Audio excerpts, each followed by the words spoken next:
Have you ever realized that the most profound experiences in life rarely arrive through force or pursuit? Not during the frantic chase, not in the overanalyzed hours, but in the moments of stillness. When you stop clutching and start releasing, life whispers its deepest truths.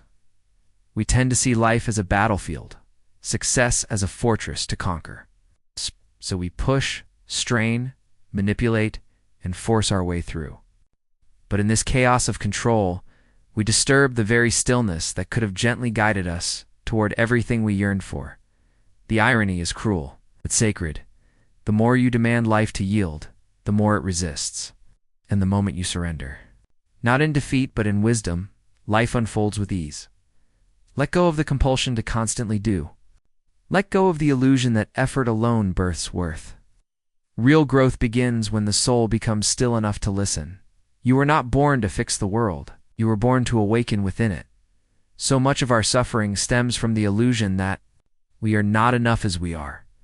We wear masks to be loved, shrink to fit into cages built by others. We abandon our true selves for applause, yet the applause never fills us. It merely echoes the emptiness we pretend isn't there. But you are not meant to perform. You are meant to remember that the soul does not grow through noise, through silence. To remember that the most powerful transformation happens not with the world watching, but in the quiet crucibles of your own becoming. In a society addicted to speed, stillness feels like rebellion. In a world obsessed with certainty, embracing the unknown feels like insanity. But this is your path. And those who walk the inner road must learn to be misunderstood, to be alone, to be different. But different is not wrong. Different is sacred. You are not weak because you feel deeply. You are not broken because you need solitude. You're not lost because you don't follow the crowd. In truth, you are exactly where your soul needs you to be, on the edge of awakening. You see, modern life conditions us to chase goals as though they are salvation. But what if the goal is you? What if the end destination is not a place, but a person, your truest self, unburdened by the masks of expectation? We spend years becoming what the world wants, only to realize that who we really are was buried beneath all that, performing. But here's the miracle. You can return. You can always return. Not by traveling forward, but by peeling back, layer by layer, everything that you were never meant to be. Healing is not becoming someone new. Healing is unlearning the false self in this forgetting and remembering. You may feel torn, like the old version of you is dying. And it is. But grief is not a sign of failure. It's a sign of resurrection. You are not falling apart. You're being reshaped. And what emerges from this alchemy is not a perfect version of you, but a truer one. And that is infinitely more powerful. You were never meant to be flawless. You were meant to be real. When you begin to embrace your shadows, instead of denying them, when you listen to your pain, instead of numbing it, when you honor your longing, instead of silencing it, you become whole, not fixed, not polished, but whole. There's no strength in pretending to be unbreakable. The true strength lies in owning your fractures and letting the light pour through them. You are not here to impress. You are here to express, to create, to feel, to fall and rise and fall again, and still choose to love the journey. Because the journey is the point. We waste so much of our lives waiting for some imagined future where everything will be perfect, but perfection is a myth, and waiting is a trap. This moment, as raw and incomplete as it may feel, is your life. And if you can learn to be present in the middle of the mess, you've already won. You don't have to fix the world today. You don't have to prove your worth. You don't have to know exactly who you are. You just have to stay awake, to feel it all, to keep choosing authenticity over approval, stillness over noise, depth over distraction.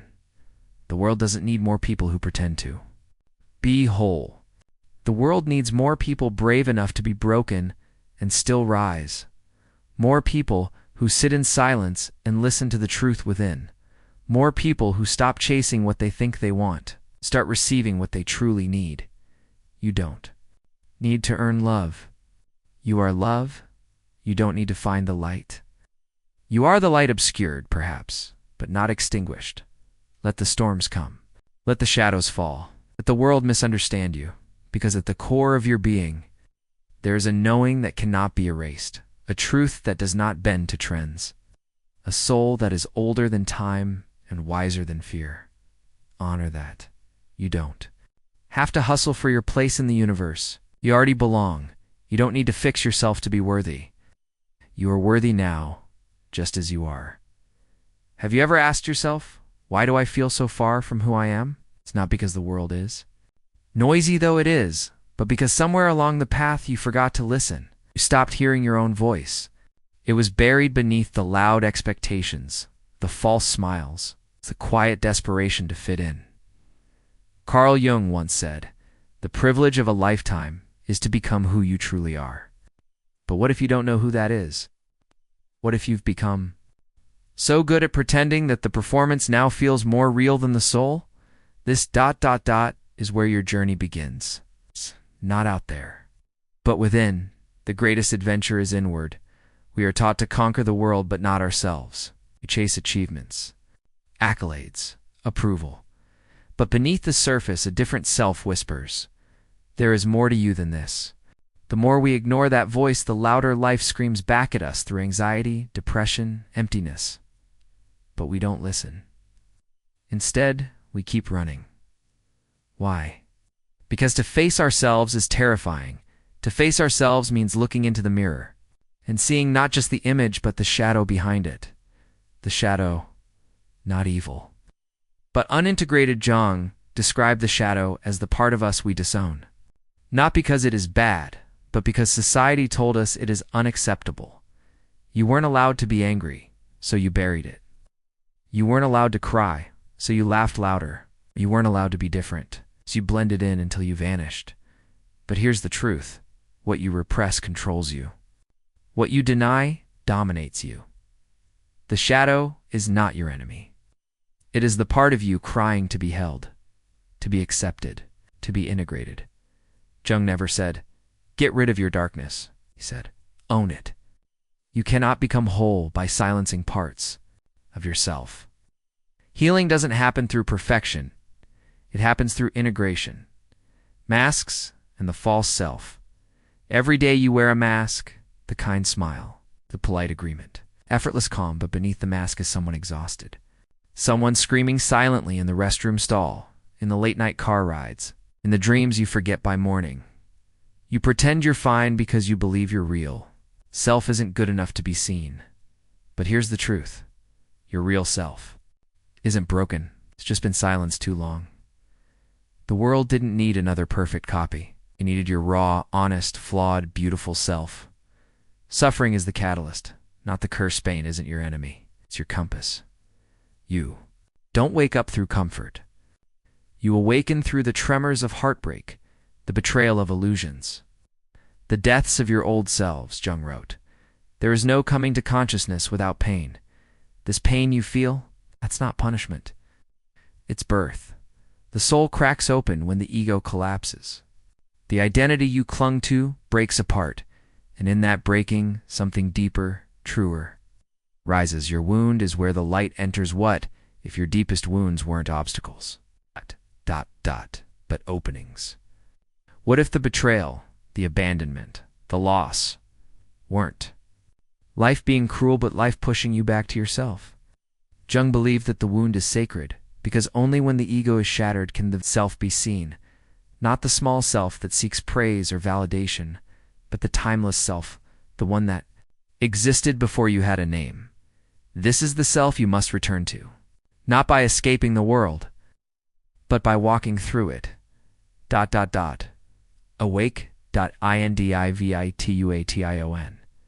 Becoming who you were meant to be. Process Jung called individuation isn't about becoming something new. It's about uncovering what has always been hidden. Your soul is not an empty canvas. It is a masterpiece that was painted long ago, then covered in layers of shoulds and musts and not enoughs. Your task isn't to paint yourself into someone you're not.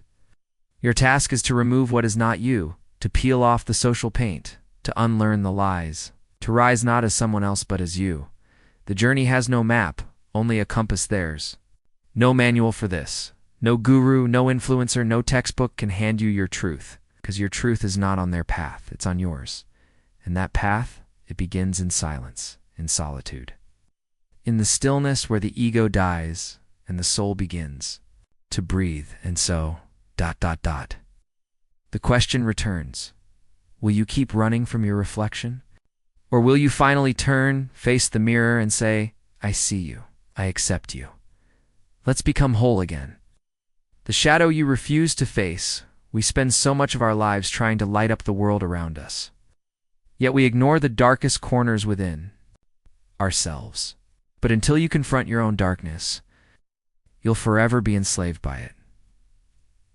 Carl Jung called this the shadow, the repressed, denied part of your personality.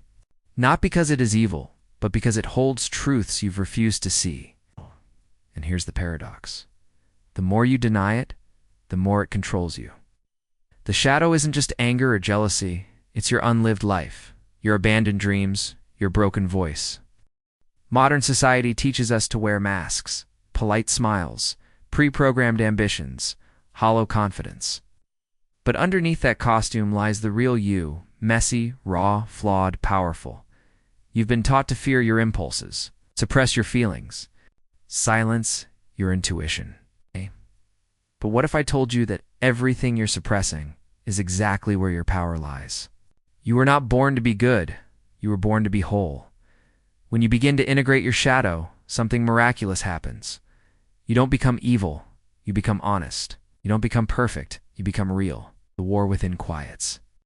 Down not because the enemy is destroyed, but because it's finally heard. This isn't a one-day job. It's a process. It's sitting with discomfort when your ego screams.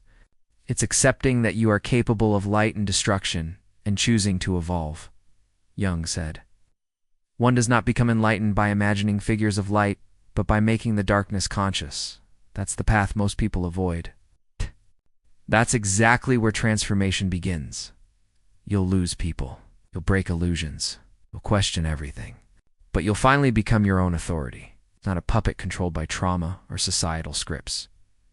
Dreams, the language of your soul in the silence of sleep.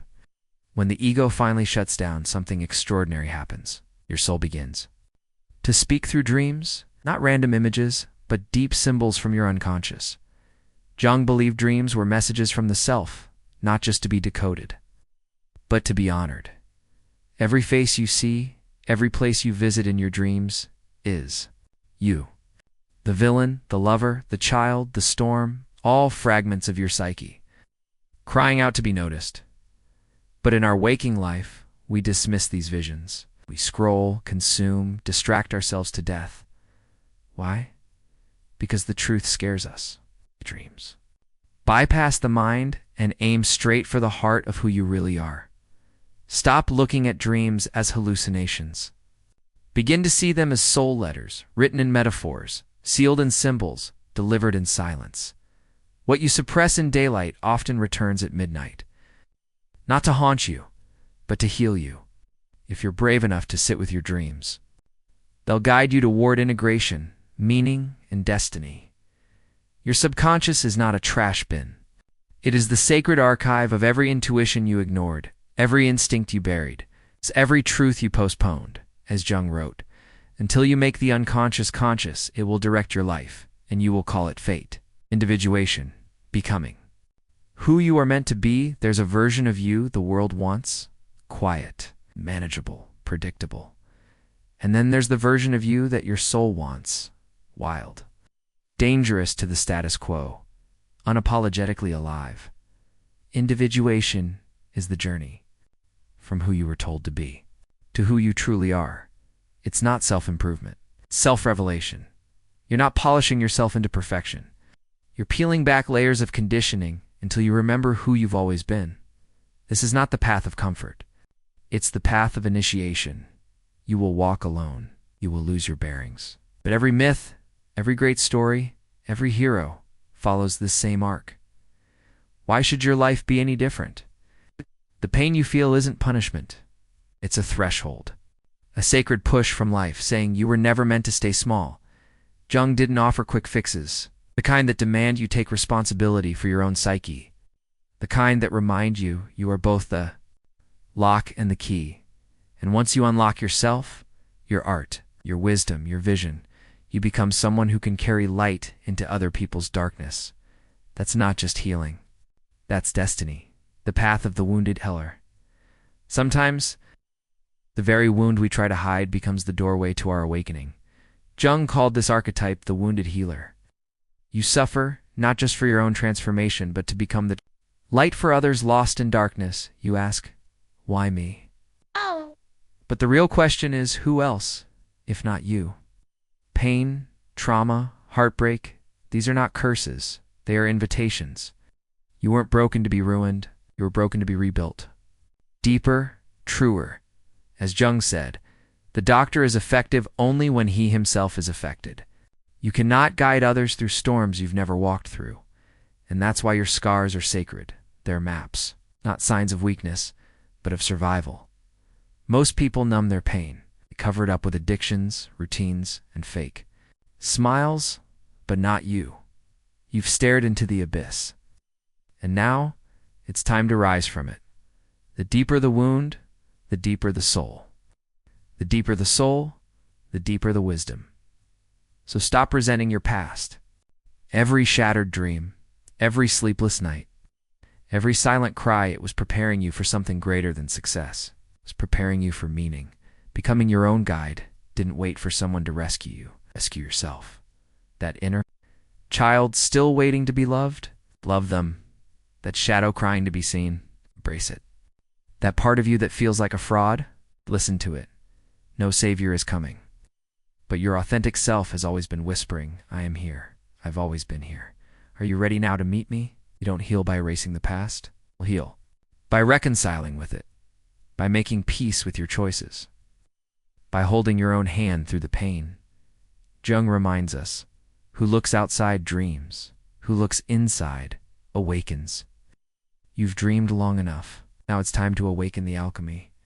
Of the SEL's Frue alchemy isn't about turning lead into gold. It's about turning your pain into purpose, your confusion into clarity, your fear into fuel. You are not just a person. You are a process, an unfolding mystery, a living myth. Your story matters not because it's perfect, but because it's real. No one else has your combination of wounds, wisdom, wonder, and will. You are a once-in-a-lifetime event in the universe, so live like it. You are not meant to fit I and we. Live in a world that worships conformity, where being normal is rewarded, and being different is punished. But Carl Jung warned us, the privilege of a lifetime is to become who you truly are. And that journey begins the moment you realize you were never meant to fit in. You were born to stand apart. Society wants masks. Social media wants filters. Culture demands obedience. But the soul? The soul demands truth, and your truth might make others uncomfortable, might make them mock you, abandon you, or silence you. So what? Let them be confused by your depth, threatened by your silence, unnerved by your presence, because you're not here to be understood by the blind. You're here to be a mirror for those ready to see. The cost of a UTHE and TICITY to become who you truly are. You must be ready to lose who you never were. It includes fake friends. That includes old identities. That includes the life you built too. Impress people who were never even watching. You cannot be both authentic and approved if you're constantly trying to be liked. You'll never be loved for who you are. Because the real youth, the raw, vulnerable, powerful you doesn't need applause. It needs freedom, Jung said. A man who has not passed through the inferno of his passions has never overcome them. Stop fearing the fire. Step into it. Let it burn away everything that isn't you. Your shadow is not your anil. You keep trying to be positive. Keep trying to avoid negative thoughts, dark emotions, ugly truths. But healing doesn't happen through denial. It happens through integration. Carl Jung introduced the concept of the shadow, the hidden part of you you're afraid to look at. Your anger, your envy, your guilt, your hidden desires, they are not evil. They are energy, and once integrated, they become your greatest power, Jung said. One does not become enlightened by imagining figures of light. by making the darkness conscious. You don't conquer your darkness by running from it. Conquer it by facing it with eyes open, spine straight, heart ready. Choose wholeness over perfecto, and perfection is a lie. It's a prison. Wholeness is liberation. Wholeness means you embrace all parts of yourself, the sacred and the scarred, the divine and the broken, the fierce and the fragile, because only by becoming whole can you become human. And only by being fully human can you begin to touch the divine. You were never here to be perfect. You're here to be real. You've been searching out there, in books, in people, in philosophies, in noise. But the more you chase the answers outside, the further you drift from the truth. Carl Jung knew, who looks outside, dreams. Who looks inside, awakens. Your awakening won't come from the approval of others, or from some guru handing you a secret. It will come when you sit with yourself silently, bravely, honestly.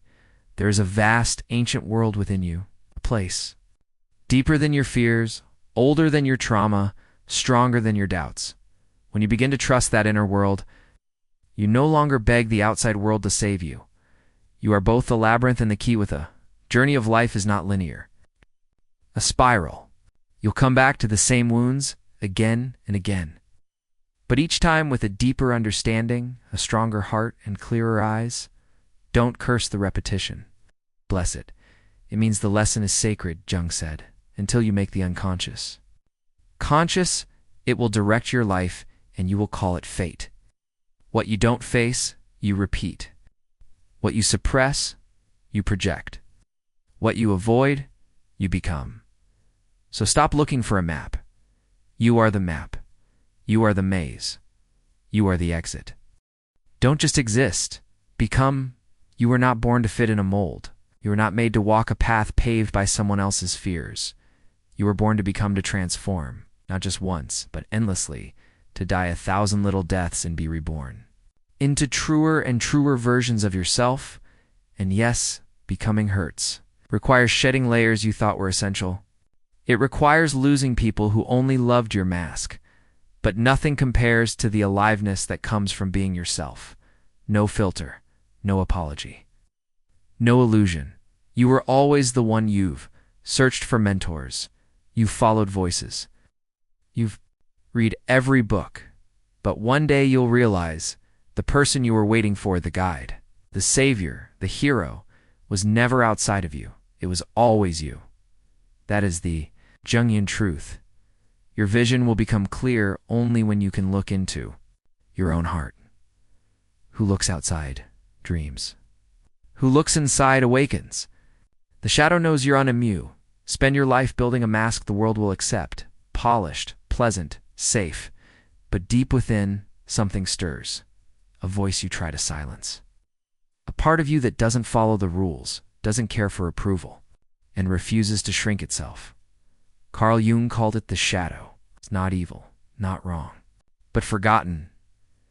The shadow is a moral problem that challenges the whole ego personality. For no one can become conscious of the shadow without considerable moral effort. Your shadow holds the emotions you've repressed, the truths you've denied, and the power you've been too afraid to claim. Dare to face your darkness. The world teaches you to be light, to be good, to be acceptable. But Jung taught, you cannot be whole without integrating your darkness. The shadow is not your enemy. It is your wounded twin. It is the fire you buried so deep it became smoke in your soul.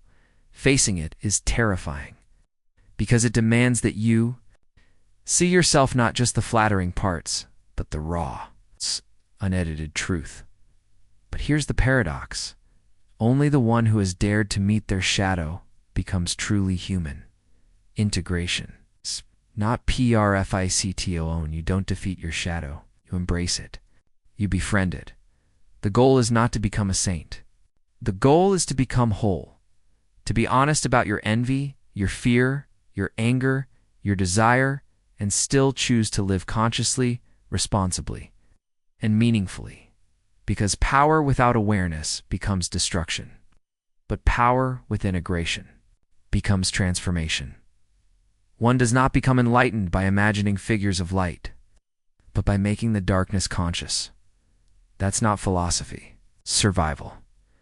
You are more than LAGHT. You were not made to be light alone. You were made to be complete. And completeness means dancing with your demons, not denying them.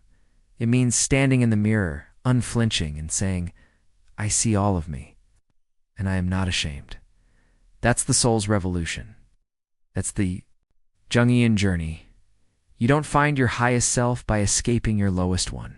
You rise only by going deep. The call of DSTNY there comes a moment, not loud, not dramatic, but deep and unmistakable. When something within you whispers, this is not all there is. It's not ambition. It's not greed. It's a soul that remembers its purpose. Carl Jung believed that each of us carries within a blueprint of becoming, a path not given by society but carved by the self. You feel it in dreams, in the silence after failure, in the ache after compromise. That feeling is not restlessness. It's destiny tapping on the walls of your numb routine, answering the archetypal call in Jungian psychology. The individuation process is the journey toward becoming who you were always meant to be, not who the world told you to be. It is not a straight road. It is a spiral, one that leads through confusion, longing, rebellion, and awakening. You meet mentors, you meet monsters. But most importantly, you meet yourself. What you are is what you have always been. And yet, to realize it fully takes a lifetime. This is your myth in motion. It's not a fiction. A psychological truth coded in your very being. The world will not you in dire stay. And society doesn't reward the seeker, it rewards the obedient. It teaches you to repeat, not to awaken. Succeed, not to transcend. But the real journey will ask you to walk away from applause and enter the wilderness of your own mind, where doubt is your companion, where confusion is your teacher, where silence is sacred. This path breaks you, but only so it can reveal you. The privilege of a lifetime is to become who you truly are. Walk the path with courage. Expect the world to understand your journey. It wasn't meant for them. This is your dialogue with destiny. This is your fire to keep alive, and as you walk it, you don't become someone else. You finally become yourself. Part 10. The souls are renofter. Darkness, after wrestling with the shadow. After surrendering the ego and hearing the whispers of the self, you emerge. Not perfect. Not untouched, but whole. You return to the world not as someone better, but as someone real. This is the meaning of the hero's journey, not to escape life, but to transform it from within. You come back, carrying truth, carrying depth, carrying light, not for applause, but to ignite it in others. He who looks outside dreams. He who looks inside awakens. Carl Jung aids LK and others. Buy your PRSINCs now. Your very being becomes a lighthouse. You don't need to preach. You embody. The change your silence calms storms. Your words pierce illusions. Your presence awakens courage in those still asleep, because you dared to go within. You now carry what the world forgot, the lost wisdom of the soul. You speak in symbols. You move with meaning. You live like life matters, because now you know. It does. This is not the E&D. The journey does not end here, because the soul is eternal, evolves again and again. But what you've done by facing yourself, by confronting your fears, by embracing your destiny, is what most never will. You have walked through the unconscious. You have remembered who you were before the world told you what to be. This is the miracle. It's not outside you, but within you. So now breathe, stand tall, be still, and know you are not broken. You're becoming. Your vision will become clear. Only when you look into your heart, who looks outside dreams, looks inside awakens.